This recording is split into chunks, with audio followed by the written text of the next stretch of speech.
Pentium.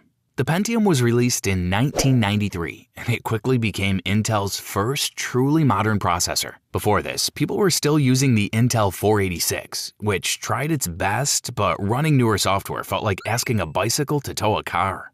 Intel built the Pentium because software in the early 90s was becoming more demanding, especially with the rise of early 3D games and heavier office programs. So they introduced a new superscalar design that finally let the CPU handle multiple instructions at once.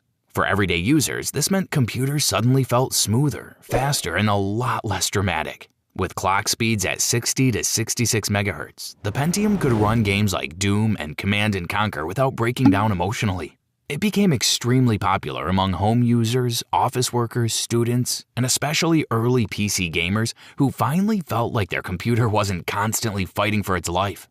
Of course, it wasn't perfect. The Pentium became famous for the FDIV bug, which caused rare math errors. Regardless, the Pentium dominated the market. It made computers faster, more reliable, and much more mainstream. Celeron. Celeron launched back in 1998 when Intel realized that not everyone wanted to spend half their savings just to buy a computer. So on April 15th, they introduced a more affordable option built on the Pentium 2 architecture but trimmed down with a smaller 128 kilobyte L2 cache and a 66 MHz bus. In simple terms, it was the Pentium 2's younger sibling that didn't get all the expensive features. Even with its cut-down specs, Celeron quickly became popular for families, students, and offices that only needed a computer for everyday tasks. Typing assignments, checking emails, browsing early websites. Celeron handled all of that without complaining. It became the processor in every school computer lab and family PC covered in stickers. Slow enough to frustrate any serious user, but cheap enough that nobody cared. And honestly, since most people were still stuck wading through dial-up screeching noises, a faster processor wouldn't have made the internet appear any sooner anyway. Of course, it wasn't meant for heavy gaming or advanced software, so anyone trying to run 3D games on a Celeron probably learned patience very quickly. But for its price, it delivered everything most homes needed, which is why it became one of the most important budget processors of the late 90s. Xeon. Xeon was introduced in 1998 when Intel needed a processor that could handle serious work, way beyond what normal home computers were doing. Regular Pentiums were fine for documents and early games, but servers and workstations needed something stronger, especially as companies started storing more data and running heavier software. So on June 29th, Intel launched the first Xeon, replacing the older Pentium Pro in the high-end market. Unlike consumer CPUs, Xeon came with larger caches, support for ECC memory, and the ability to run in multi-processor systems. That meant businesses could stack multiple Xeons together in one machine, creating computers powerful enough for databases, 3D rendering, or handling dozens of users at the same time. Home PCs definitely didn't need that kind of muscle unless someone was trying to run an entire office from their bedroom. Most people never bought a Xeon for personal use, but almost everyone relied on one indirectly. Early websites, office networks, and many company servers were powered by Xeon systems during this era. Core 2 Duo. Core 2 Duo launched on July 27, 2006, and it quickly became one of Intel's most important processors ever. At that time, Intel's older net-burst architecture was struggling. Computers ran hot, loud, and used too much power. Meanwhile, AMD was winning the performance race and Intel needed a comeback. So they released the Core 2 Duo, a brand new design focused on efficiency and real-world speed. For the first time, mainstream users got true dual-core performance in a cool, quiet package. Opening multiple programs, rendering videos, or running heavier software now felt smooth. The Core 2 Duo also became incredibly popular among students, offices, and even gamers, because it delivered excellent performance without draining your wallet or tripping your home's circuit breaker. It was so successful that it pushed Intel back to the top, ending AMD's winning streak and completely retiring the old netburst era. Core 2 Quad.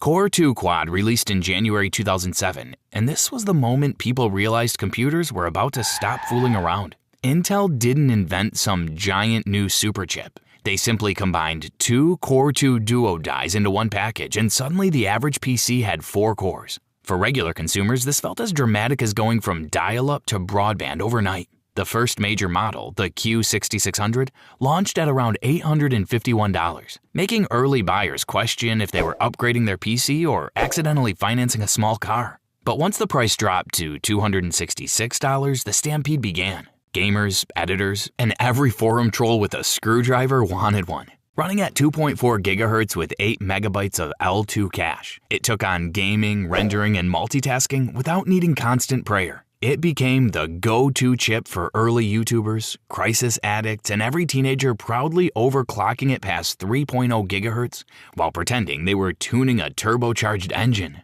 Core 2 Quad didn't just add cores, it added personality to the entire PC era. Core i3. Core i3 launched on January 7, 2010.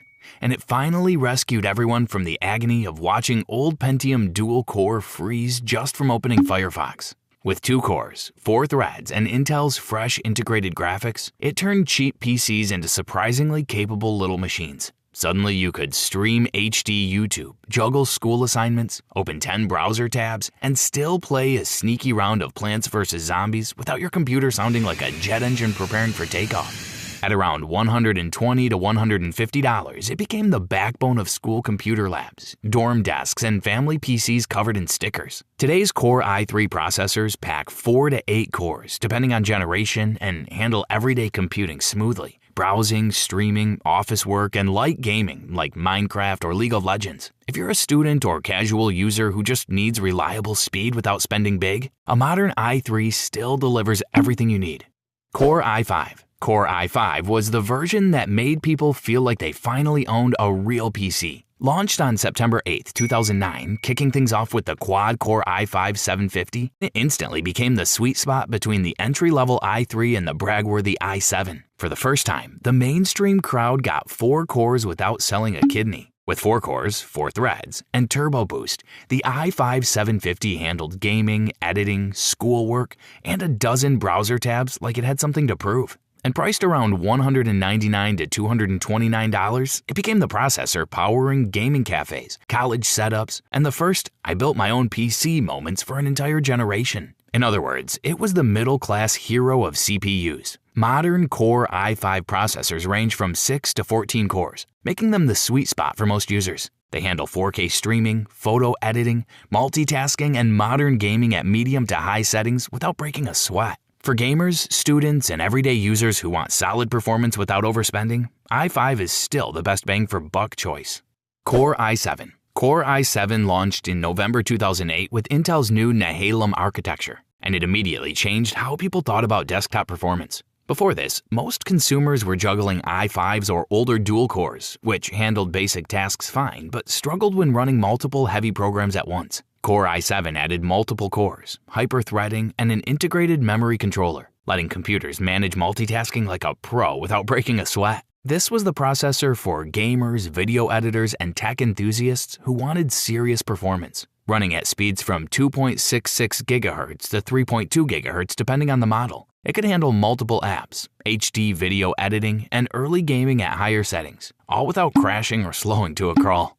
At launch, it was expensive, often over $300. But for those who wanted the fastest consumer PC, it was worth every cent. Today's i7 chips come with up to 20 cores and crush heavy workloads. 4K video editing, 3D rendering, streaming while gaming, and running multiple demanding apps at once. If you're a content creator, serious gamer, or professional who needs serious power, i7 delivers without jumping into the ridiculous price tier of i9. Core i9.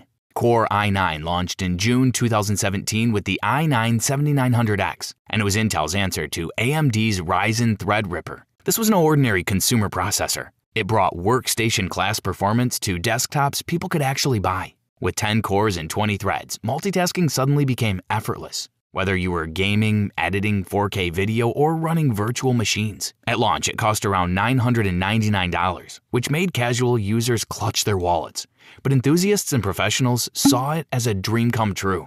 Speeds ranged from 3.3 GHz base to 4.3 GHz turbo, paired with massive caches and support for advanced features like Intel Turbo Boost Max Technology 3.0. Core i9 was the chip for serious users. The gamers pushing max settings, content creators juggling massive projects, and anyone who wanted their PC to feel like it had a small spaceship under the hood. Modern i9 processors pack up to 24 cores, blending performance cores for intense tasks with efficiency cores for background work. They're built for 8K video editing, massive 3D projects, scientific simulations, and gaming at absolute max settings. Unless you're a professional or enthusiast who needs every ounce of power, most people don't need this much muscle.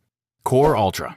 Core Ultra launched on December 14, 2023 with Intel's Meteor Lake architecture, and it completely changed how processors work. Instead of one monolithic chip, Intel used a chiplet design, separate tiles for compute, graphics, I/O, and SoC working together seamlessly.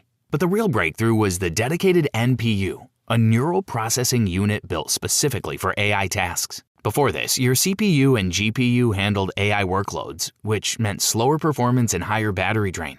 With the NPU, these tasks run on specialized hardware designed just for AI. Your laptop could handle AI-powered features like automatic background blur in videos, generative fill in Photoshop, real-time translation, and smart photo editing without overheating or draining the battery. For the first time, AI wasn't just a server room thing. It was happening right inside your laptop, making everyday tasks faster and smarter. Intel also dropped the I branding entirely, giving us Core Ultra 5, 7, and 9. It wasn't just an upgrade, it was a completely new way computers think. And that's every Intel processor from Pentium to Core Ultra. Each one powered a different era of computing. And chances are, you've used at least a few of them. If you're interested in buying the best recent processors, I've added a link in the description. It's always updated with current prices and top-rated options. Now, here's the thing. You just learned about the brain of your computer, but what about everything else? The motherboard, RAM, storage, GPU. If those sound like random acronyms instead of actual components, you're not alone. That's exactly what we're covering next. Click the video on screen right now and I'll explain every computer component in the simplest way possible. What each one does, why it matters, and which ones you should actually spend money on.